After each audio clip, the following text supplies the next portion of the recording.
अध्यक्ष महोदय, मुझसे ज़्यादा मेरे रिश्ते शायद हमारे विपक्ष के लोग ज़्यादा जान रहे हैं, और जितना विपक्ष के लोग नज़र रखेंगे मैं समझता हूँ उतना रिश्ते और मजबूत हो जाएंगे। अध्यक्ष महोदय, मैं आंदोलन को बहुत दूर से देख रहा था और उस आंदोलन में जो जीत के बाद नारा लगा, एक नारा लगा अध्यक्ष महोदय, सरकार के खिलाफ नारा लगा कि सरकार को ये अहंकार था कि सरकार झुकती नहीं है, लेकिन उन्हीं नई पीढ़ी के लोगों ने ये वो नारा दिया कि झुकाने वाला चाहिए, सरकार भी झुकती है। और सरकारों को झुकाना भी नौजवानों को आता है। सरकार झुकी और स्वीकार किया उन्होंने। जो करोड़ों नौजवान जो मांग कर रहे थे कि सबसे पहले जो मंत्री जी हैं वो इस्तीफा दें, और बिंदु दूसरे अलग हैं जो हम लोगों को जानकारी में मिल रहा है। अध्यक्ष महोदय, सरकार हर विषय पर स्वीकार किया है, लेकिन पता नहीं अध्यक्ष महोदय ये बात समझ में नहीं आ रही है कि सदन में उन आश्वासनों को क्यों नहीं रख रही है सरकार जो सहमति बनी है। और उसके बाद अध्यक्ष महोदय, हम लोगों ने देखा कि जब मंत्री जी लौटे हैं, मंत्री नहीं रहे, उसके बाद सदन के बाहर उनका स्वागत किया गया। अध्यक्ष महोदय, जो स्वागत हुआ उसके लिए हमें कोई शिकायत नहीं है, लेकिन माननीय सदस्यों को कितनी बड़ी राहत मिली होगी, कितने बड़े संकट से बचाया उन्होंने। एक प्रधान जी को हटा करके प्रधानमंत्री बचा लिया आपने।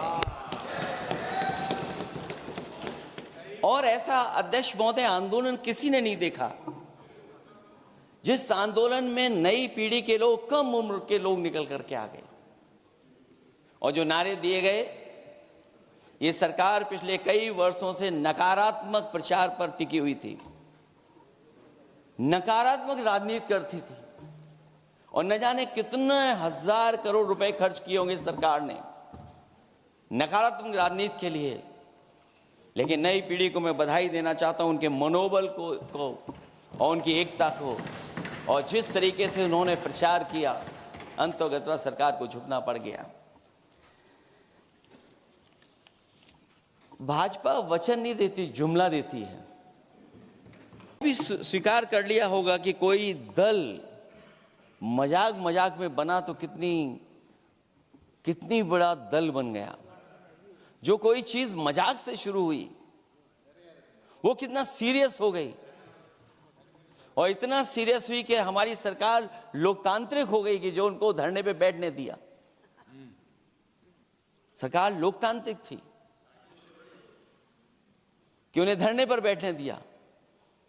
हमने वो भी समय देखा है कि जहां पर धरने पर नहीं बैठने दिया, वर्षों वर्ष लोग बैठे रहे धरने पर, उनकी सुनी नहीं गई।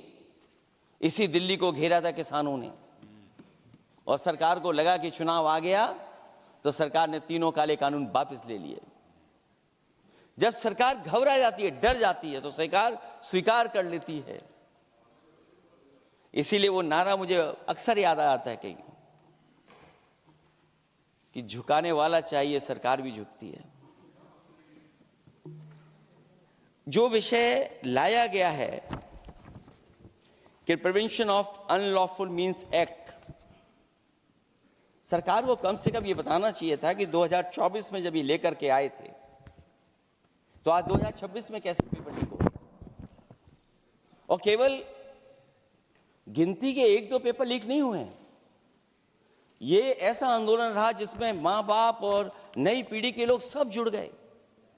अगर हम ये माने कि 20 लाख बच्चों ने परीक्षा लिखी थी और उनके घर परिवार के सदस्यों को हम इसमें जोड़ दें, दादा दादी, माँ बाप और परिवार का कोई सदस्य, तो 5 लोग प्रभावित थे। और 5 गुणा 20, 1 करोड़ लोग नाराज हुए सरकार से। और अक्सर हम पॉलिटिकल लोग हैं, हम लोग जानते हैं जब कभी आंदोलन करते हैं तो कितनी तैयारी करानी पड़ती है, गाड़ियों का इंतजाम, खाने का इंतजाम और इंतजाम।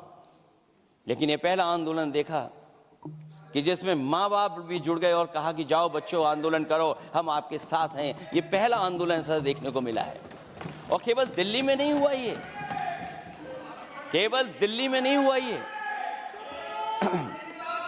अगर ये बात गलत है, अगर ये बात अध्यक्ष महोदय गलत लग रही है, तो देश के होम मिनिस्टर साहब को ले आइए, वो सब एक्सप्लेन कर देंगे।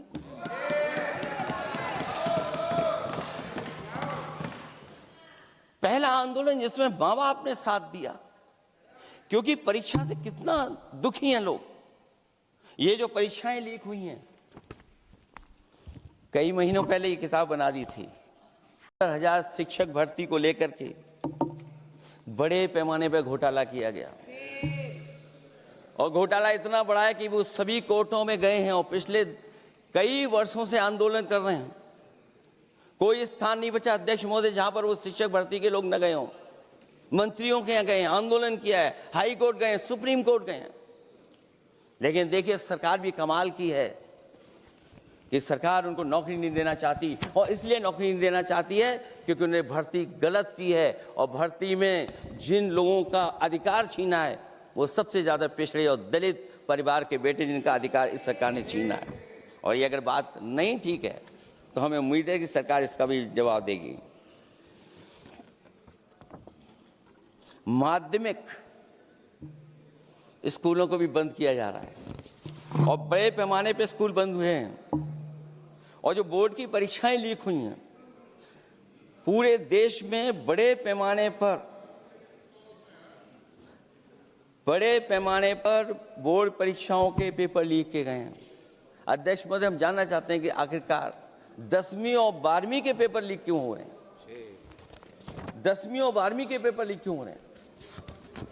इसके लिए अगर कोई सरकार के पास जवाब हो तो बताएं।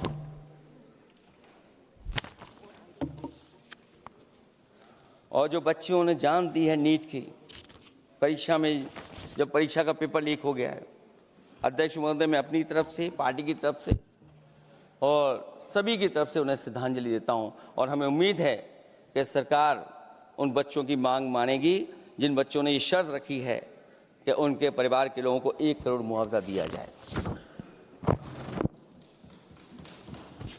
जब उच्च शिक्षा में जिस तरीके से भर्ती हो रही है अध्यक्ष महोदय, जो उच्च शिक्षा की भर्ती है उसमें जो अपॉइंटमेंट हो रहे हैं उनके बारे में तो क्या चर्चा करें कि जब संस्था पे सबसे ऊपर बैठा व्यक्ति ही अन्याय करेगा तो पूरी संस्था में अन्याय होगा। जब से ये सरकार आई है, जो बड़ी बड़ी संस्थाएं हैं उन सब संस्थाओं में एक रंगी लोगों को बैठा करके उन संस्थाओं को ध्वस्त करने का काम कर रहे हैं, और न केवल उन संस्थाओं को खराब कर रहे हैं बल्कि अध्यक्ष महोदय,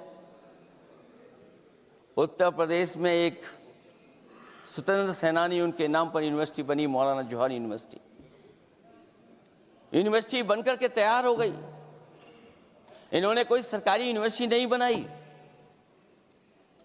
और अगर कोई प्राइवेट यूनिवर्सिटी बन भी गई है तो उसको भी हथौड़ा लेकर के तोड़ने की तैयारी कर रहे हैं ये लोग।